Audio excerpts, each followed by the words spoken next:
Hello world! We're Yuliya and Inna, curious and passionate teachers and lifelong learners. We're co-hosting this podcast to talk about how we live and learn, encourage and teach.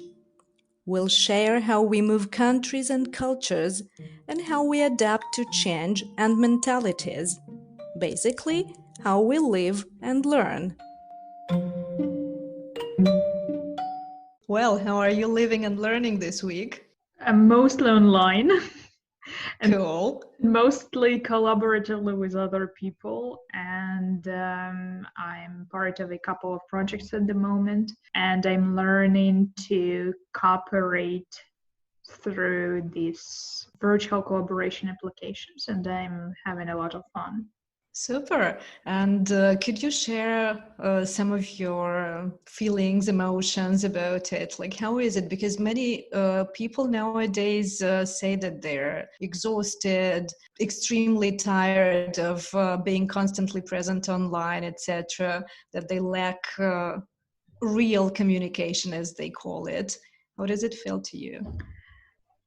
I do miss real communication because I'm a person who loves hugging everybody, touching the glasses of wine or water, I don't know, enjoying the surfaces of the tables and so on. So I really like this sensory input. As for visual input or audio input, I can say that yes, with the quarantine, we've been exposed to a much bigger volume of digital information than I used to had to have before, and yeah, that many webinars, that many online discussions, that many podcasts we are doing, for example, and online lectures. Like yesterday, I had a 4 hours long lecture, so with the students. So it is something that takes a lot of energy, takes a lot of time, but as well is known as Zoom fatigue.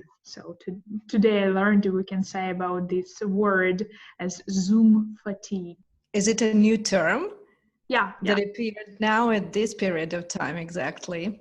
Yes. So this is COVID related or more quarantine related thing that people who didn't used to work online all the time, so who were not the freelancers or online teachers, and who had to transform into the online environment, they are experiencing extreme Zoom fatigue because they don't know how to deal with, staring into your eyes an hour and a half, 2 hours, 9 hours, 6 hours. And that is actually a part of the discussion that we've had with you and we've had in the educator circles. Is it legitimate to call what everybody is doing right now, teaching people through Zoom? Is it legitimate to call it online learning or online education?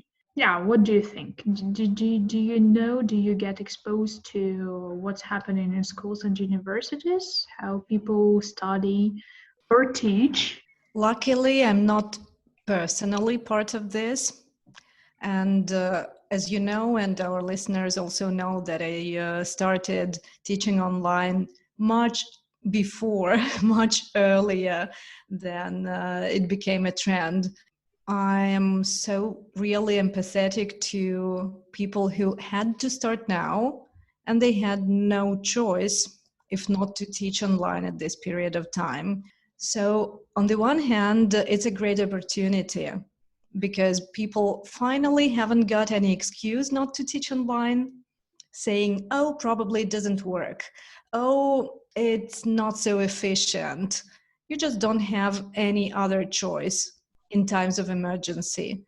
But this is actually teaching in times of emergency or teaching and learning in emergency, but not really online teaching and online learning. I read it on one of your recent Facebook posts that we cannot and should not compare online teaching and learning to learning and teaching in times of emergency. It's not the same thing. It's not enough just to turn your video cam on to start calling this kind of education, learning, teaching an online one. I think it is still an online one because that's how, either online or offline, right? It's like either private or in a group.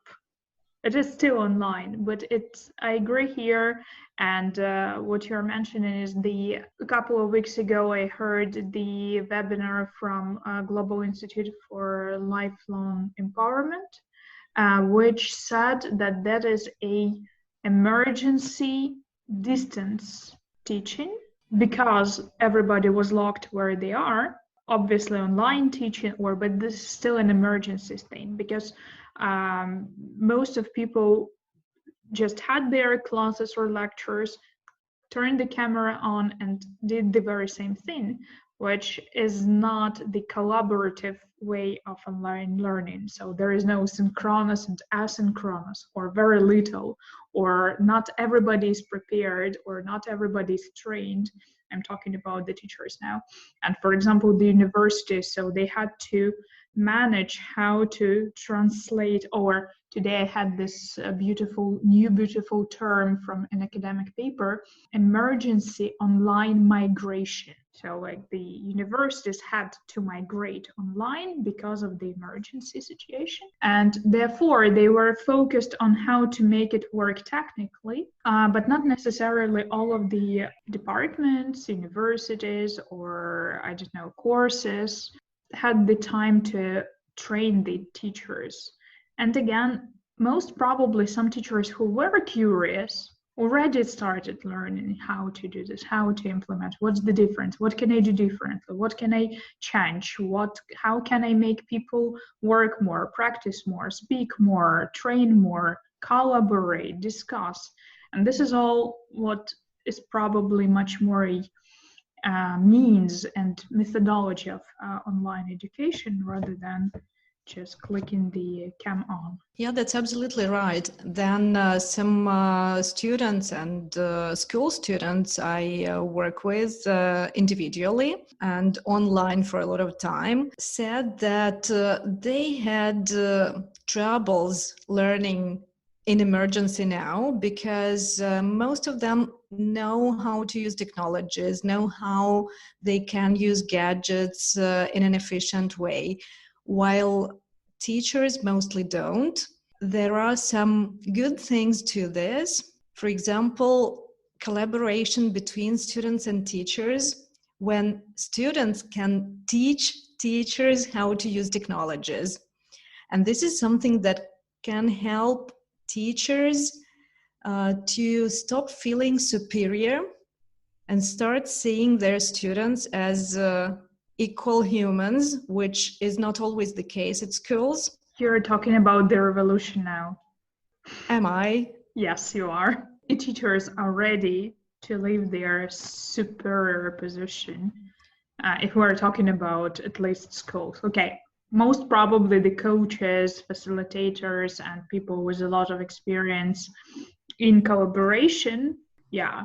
But if we're talking about the vast number of people who teach every day in schools or again in universities. So it's a challenge, I would say. Good you mentioned revolution, because if evolution does not happen, it's time for revolution, and schools need it. Just one thing is that schools cannot afford having such relationships, sadly enough. And still, students who said that some teachers were ready to have this exchange and to learn how to use technologies, how to use their gadgets efficiently, etc., could get over this crisis and be helpful to their students who are also experiencing hard times now. At the same time, school obviously is not ready.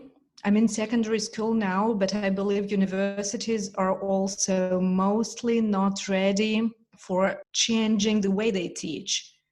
And it's a great challenge. for teachers, for university and school management as well. So this is something that needs to be changed greatly. And then what we are doing as tutors or as coaches is something that we can try and then forward for other people in the sector to try and use and see how it can work in their institutions. So we could be probably helpful as individuals, starting to do something, trying something, and then sharing our experience for broader use. I have some kind of the commentary to this because I'm not really familiar with what is happening with the school, secondary school level, but I'm somehow related to what's happening to the higher education, being a part of like collaborating with 3 universities here in Berlin. What happened is that I think that universities did a great job. To my understanding, in the emergency situation, you really need to have the whole paradigm of emergency, right? You need to have crisis management. You need to understand how to deal with this, how to do this quickly, how to do it most efficiently, with not probably enough funds because they were not foreseen for such a disruption. But as well, it was the emergency over here when everybody understands that they are just like emergency in the hospital or firefighters, where everybody understands that if they don't do it now, everybody is on fire.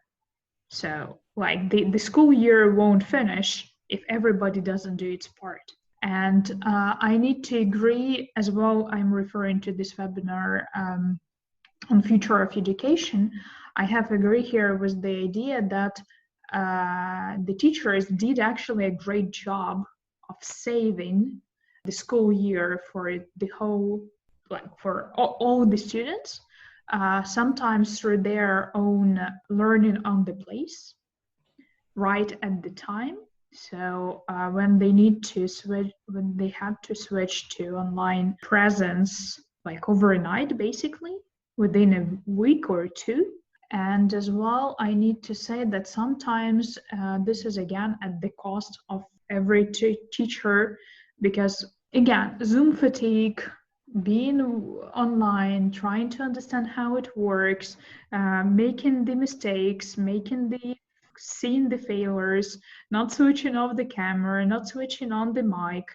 I didn't know some students are not switching on the camera, saying they have a bad connection, and then you're ending up talking to just the names on the avatar, so you cannot see the reaction. So there was a funny meme somewhere on the internet with a picture of an online classroom on Zoom with students and their avatars, one having changed his or her avatar into the black screen with the word reconnecting. And this is something that shows creativity of students. Like, okay, guess if it's really reconnecting or just a changed name. And it's funny, and at the same time, another challenge to teachers to create rapport with their students in order not to provoke such situations. Yeah, but sometimes, for example, I had to start teaching new group who I didn't know. I hadn't met them before. They hadn't met me. And it was quite a difficult thing to build this rapport with people who are switching on, switching off, getting in, getting out of these lectures. What I wanted to mention here as well is that what helped me personally is a great number of emergency webinars that were introduced in the beginning of the lockdown. I told you that I wasn't the first timer in online teaching as well. So I've been teaching since 2014, somewhere there. And yeah, I wasn't new. I already had the tools, I already knew how to do this, but the virtual collaboration webinars, which were given the tools practice, mindset were extremely helpful to me to support my personal transition to totally online. Yeah, without having a chance to meet these people personally, you have to do all the job of meeting them, of creating your relationships, all of it online.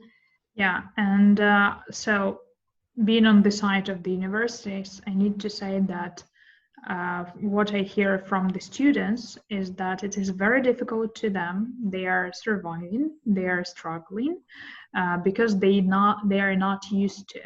Because, for example, if I am an online teacher or you're an online teacher, most probably you have your physical space to have it managed, right?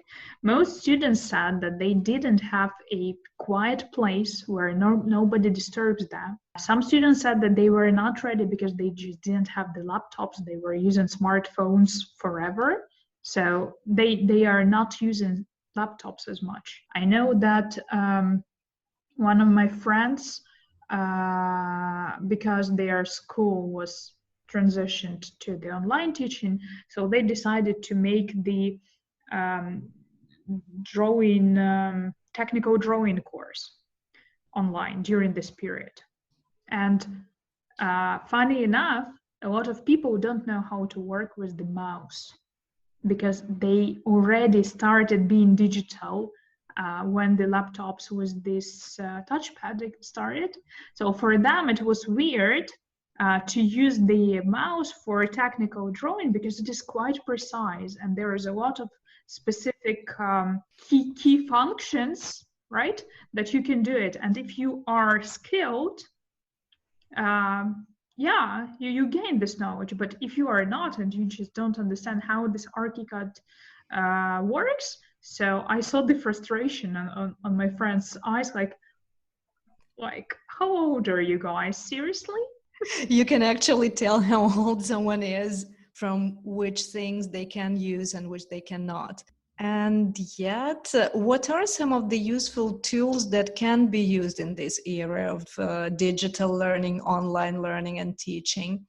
I guess everybody does their own lists of what exactly they should be doing and what exactly they need, because it's quite a different set of the functions that you need as a teacher or as a coach or as a trainer or as a student. But what comes to my mind is the students of XU University. The University of Digitalization came out with the visualization of all the digital collaboration tools that they are using for businesses, for individuals, for work remotely from home, and all together to embrace the digital collaboration. Oh, that's cool. And that would be nice to see which of them we use and which we think is a good idea to be using.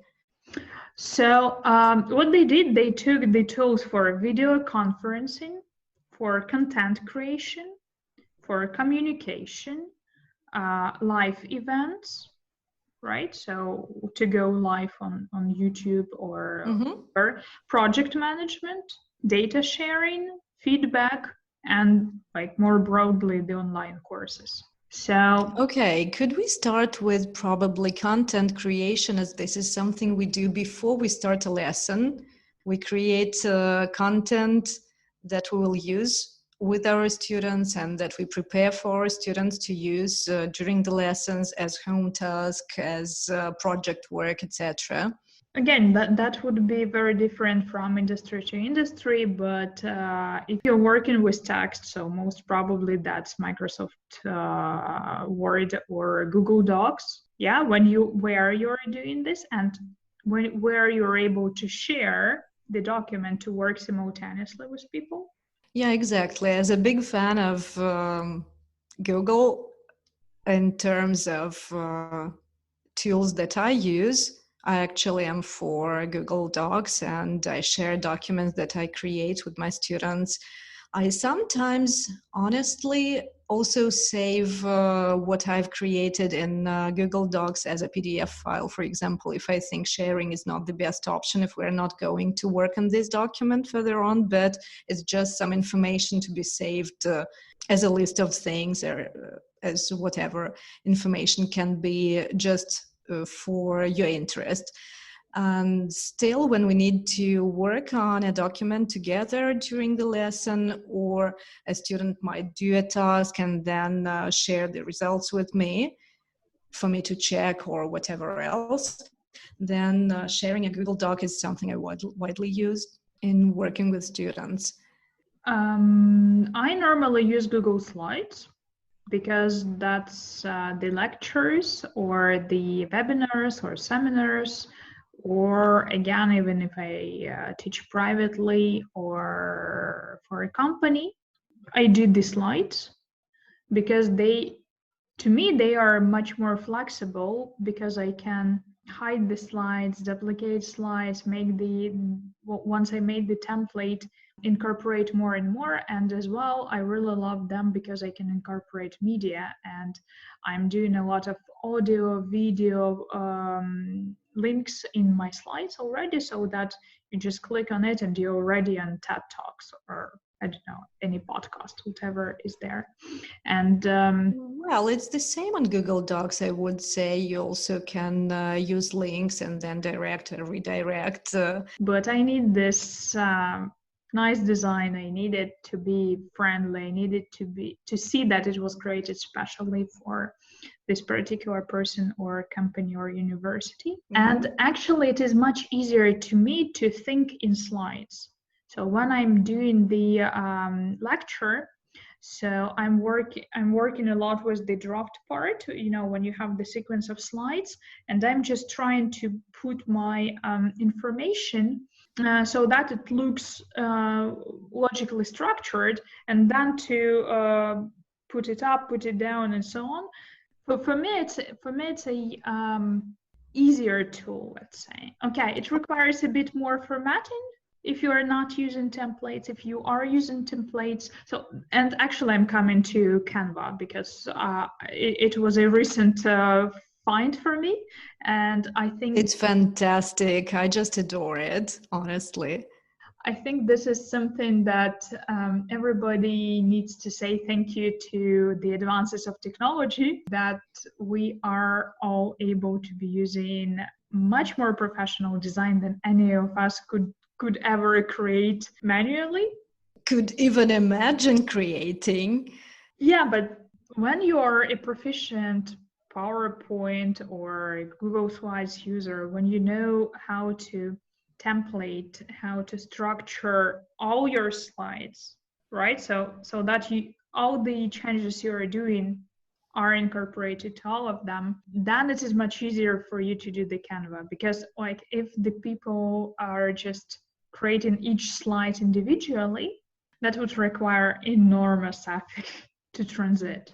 As for Canva, one more thing I'd like to add in terms of how I use Canva, not for creating slides, but for creating completion certificates for some of my individual students. This is wonderful. It allows you to create to have an individual approach to a student, to choose an image, a style, an atmosphere that you want to share with the student. Like I've got young learners who really appreciate and get motivated by having this certificate. Like, today you were a great reader, and here you are, like this is your certificate of completion that you're a great reader, or this month you've completed this or that. And Canva allows you to personalize this stuff. It's not much work or hard work if you can do that. It's so rewarding and it's so motivating. I think adult students deserve this approach too, but for young learners, it's a crazy thing to use. Fantastic. I would have been. It reminds me of the stickers that we had in our notebooks. Not the notebooks, not the laptops, but the real paper. The notebooks, the pads. Yeah, true. And also, if we talk about Zoom, like to someone, it might provoke Zoom fatigue. To someone like us who have been using it as a tool for teaching, it also gives extra resources. Like they've recently added reactions, for example. And this is something that also my young students use during the lesson. I might use them, thumb up, great job. And my students also use them when they think my explanation has been clear. And just at that time, they react, not saying, oh, okay, it's clear, thanks. They put a thumb up, or they put that reaction of clapping hands, like, thanks, got it. It's interactive, it's beautiful, and it's lively. So this is something that can be used as well. Still, you need to know that it exists and not to be frightened of touching another button, to see what might happen if you do it. It was actually a very nice tool when we had a association meeting and we had a voting moment when all the board members had to vote for question A, question B, question C. So basically what is fantastic is you just get a slide. Question A, do we agree on ta-dan, ta-dan, ta-dan?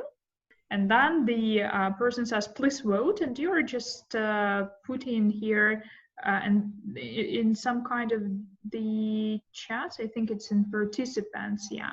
You can, when you have a group, a lot of people, you can as well put thumbs up, thumbs down, later, and so on, so on. So basically it was much easier for the person who is writing the minutes to calculate and say who's on, how many voices are for and against, for example. And I was actually really impressed how quickly it went, because we had like, I don't know, let's imagine seven questions to put on vote. And from my previous experience, that would take like what, 30 minutes to question, to say, to count. That was just like 5 minutes. First question, everybody's ready? Yeah, I'm counting. 7 for, 3 against, for example. Perfect. Moving to slide number 2. Do we agree? And then everything's written. It's everything clear.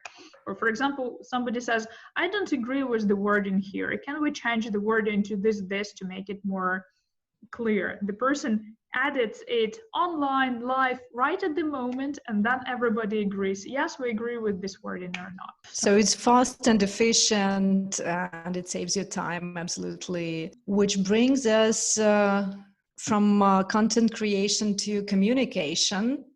Communication. Well, we use Slack with a couple of projects. We use Teams in one of the universities. What else? We use internal communication tools for another university. I communicate a lot through Facebook and LinkedIn. And I'm a newly born user of Twitter, five days old. Congratulate me. Congratulations, you're my bird. Tweet, tweet. That's curious. I use Telegram sometimes, but I know that Telegram is widely used in Russian-speaking world and is not that much known here. Here in Germany, people use WhatsApp a lot and Meetup. I don't know, which communication tools are you using? Well, mostly Zoom for online lessons. And what I normally do is I just start a meeting and send an invitation, or just before a meeting, if I have time to schedule earlier and I know that the meeting is not going to be rescheduled a couple of times, like I don't like this stuff. So if it is sure and scheduled, then I send a link or just add a Zoom meeting to a description of an event. Or if I just start a new meeting and send an email with an invitation, or else with some students, I copy an invitation and send it to whatever messenger we normally use for communication. So it's variable: email, Facebook Messenger, WhatsApp, and there's too much individual approach if you wish, but actually I'm trying to make it similar to most people. Like if I choose to use an email invitation, I'd rather use it, but there are still some people who prefer a Facebook Messenger, and they ask me, could you please send an invitation there? Well, okay, that's not a big trouble for me to do so. So I prefer maybe an extra effort, but a better relationship than similar process for everyone with the lack of personalization, if you see what I mean. Yes, I think that again, with different universities, I have all three universities have three different ways of video conferencing and of their primary choice for the communication channel. Yeah, otherwise I would get lost already, I guess, because there are so many streams of communication: private, project, university, I don't know, teaching, or for example, again, something with tea, something with, I don't know, book club. And there are so many streams that sometimes it's really important to handle them. And to handle it properly, I think there is, again, the time management skills that everybody needs to brush up a little bit. We are talking about tools, but as well, there should be the mindset for using the digital things. Just as you said, just try to just go and try what this go and try, like better done than perfect, as I often say, especially recently. Better done than perfect, meaning that if you never start, you'll never master the skill. So you have to start somewhere and then see if it works for you, see if you can get over this Zoom fatigue, or realize that it's absolutely not something for you. But you need to try and do in order to understand. I think your phrase fights two syndromes. One is procrastinating, that like better done than perfect, just do it. Yeah, that helps with procrastination and with the perfectionism. And I think these are two sides of the same phenomenon, actually. Perfectionists are the best imposters in their own mind. Like, I will not publish this paper until it's perfect, and I will be doing it and editing it forever because I never believe it's enough. Forever and ever and ever and ever. Yeah, but I think it's important thing to see the whole project planned on one page. Just like 2 days ago, I shared with one of my friends who is doing her PhD work a template with one A4 piece of paper, or I don't know, that's something that you can print on a piece of paper anyway. I'm still thinking in looted ways, like all good paper ways. But it's absolutely natural. When you move to Germany, you have to get back to these paper things, because if not, you're just not integrated. Thank you. I feel the pain. Nice pun. Yeah, and there was all the parts, all the necessary rubrics of a PhD thesis written on one page in nice writing, in exact phrases and questions. So for example, methodology, and then you have the questions, what you need to answer. And then, for example, like empirical studies, what you need to describe. And it is a nice way to do the project management scope, right? To put it to a little piece where you can check what is done, what is not. So this is kind of a project management approach to such an important project in the life.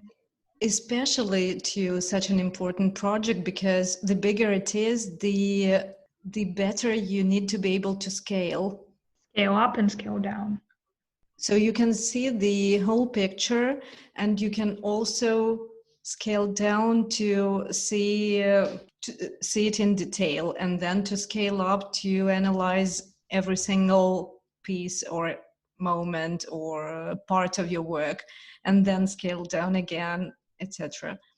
It's actually nice because when we were teaching English, business English, or academic English, we used to have a book with 12 units with reading, writing, speaking, practicing in it, and there was this scale. You understood where you are in this map, because normally the books have this 2 pages open with all the units, so that's your map of your adventure, and you can see where you proceed. It's actually nice to see, okay, here we've done that and so on. Yeah, like a roadmap. Exactly. But now, when we're using so many digital materials, so many extra materials, so many extra curriculum things, or skills approach, when you're skills oriented and you're not studying the grammar or reading or writing, but if you need, for example, negotiation skill practiced, or presenting, or CV writing, or cover letter, or like anything, and you're focused on this, I think it's extremely, I wanted to say cool, but it's not cool to say cool. It's extremely useful to use this approach anyway. So in this case, you can show what's the path, where to go, how we are proceeding, to have this milestone checked, like with a little bit of praise. I think it always helps. It's cool that you said it's not cool to say cool. It reminds me of a person I listened to on another podcast, a native English speaker, who said that he had a definite definition for something, and then he stopped and said, "Definite definition? Yeah, definite definition," and went on talking about something. So, all right. Okay, so can we talk a little bit about how to collaborate during the classes? Do you have the individuals or do you have the groups? How do you put people together to practice?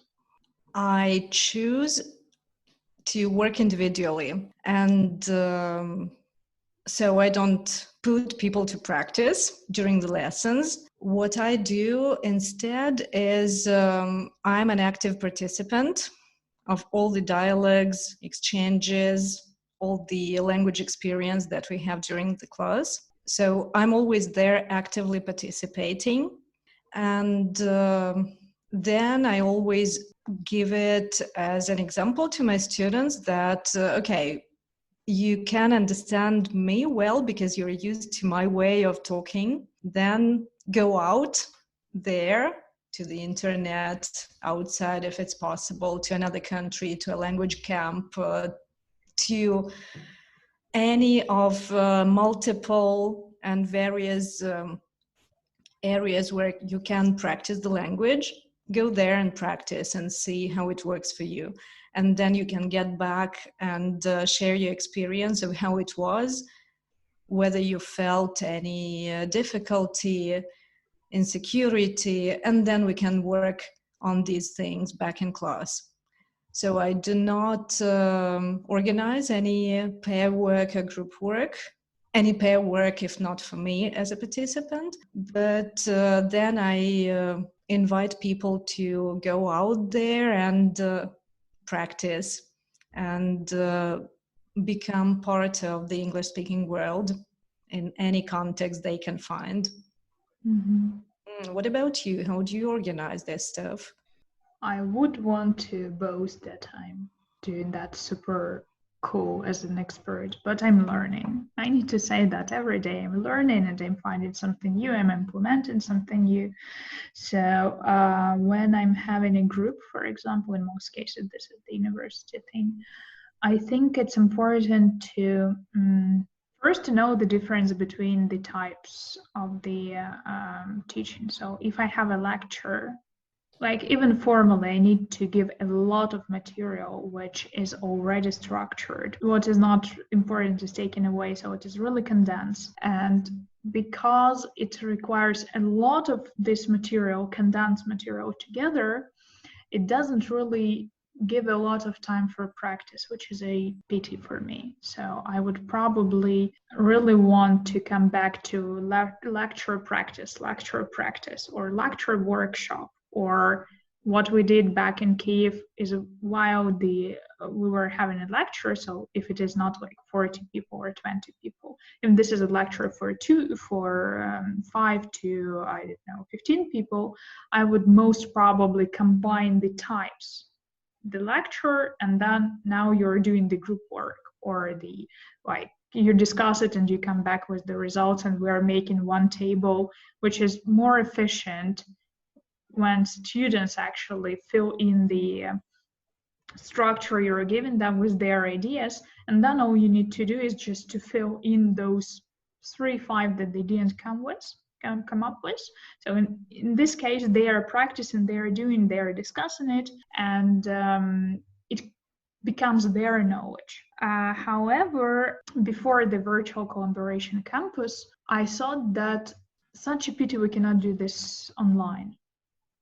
But then they showed me that actually all their facilitation that they are building is done in this scenario. So you have a question, you get people together, you give 5 slides about what you're talking about, what are the problems, what are the cons, what are the situations, what are the contexts.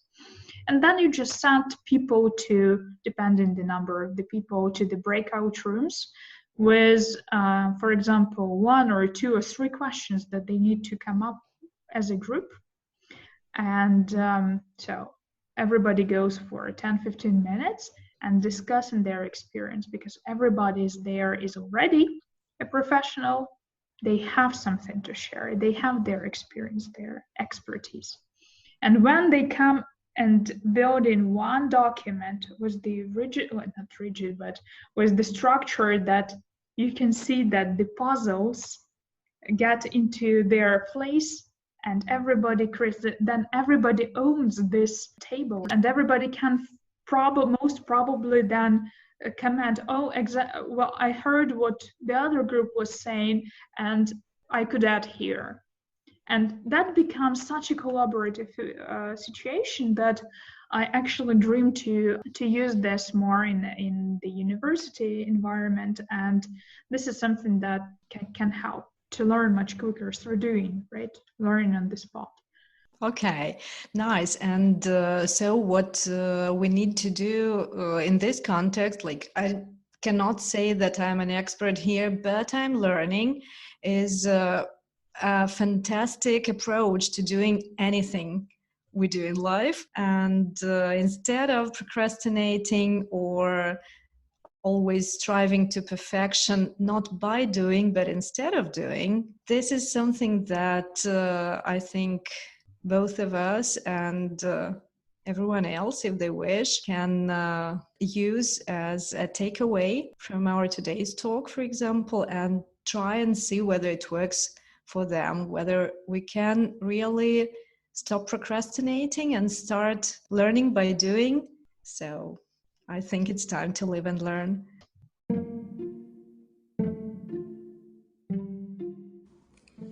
Curious about what we discuss next? Join us, live and learn.